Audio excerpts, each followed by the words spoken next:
Facteurs économiques. L'inflation record, conséquences pour les consommateurs et les entreprises. L'inflation dans la zone euro a atteint des niveaux jamais vus depuis des décennies, avec des taux dépassant souvent 10% dans certains pays. Cause de l'inflation. Crise énergétique. La hausse des prix du gaz et du pétrole, exacerbée par la guerre en Ukraine, a conduit à une augmentation massive des coûts de production et de transport.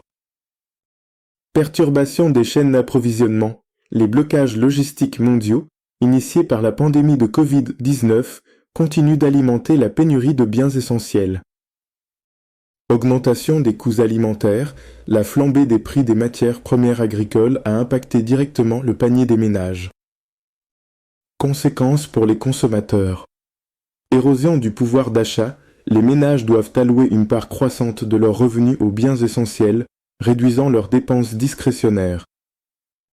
Augmentation de l'endettement, les ménages empruntent davantage pour maintenir leur niveau de vie, ce qui les expose à un risque accru en cas de hausse des taux d'intérêt. Conséquences pour les entreprises. Réduction des marges. Les entreprises peinent à répercuter l'intégralité de l'augmentation des coûts sur les consommateurs. Moins d'investissement, l'incertitude économique pousse de nombreuses entreprises à retarder ou annuler leurs projets de croissance.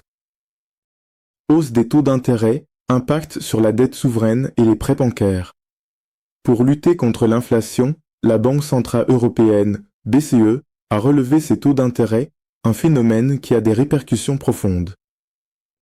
Impact sur la dette souveraine. Augmentation des coûts d'emprunt, les pays fortement endettés comme l'Italie et la Grèce voient leurs paiements d'intérêt augmenter rapidement. Risque de défaut, les obligations souveraines des pays les plus fragiles subissent une pression croissante, suscitant des inquiétudes quant à leur capacité à rembourser leurs dettes. Impact sur les banques. Resserrement du crédit, les banques, confrontées à des coûts d'emprunt plus élevés, deviennent plus sélectives dans l'octroi de crédit aux entreprises et aux ménages. Risque de non-paiement, les ménages et entreprises endettées peinent à honorer leurs obligations financières.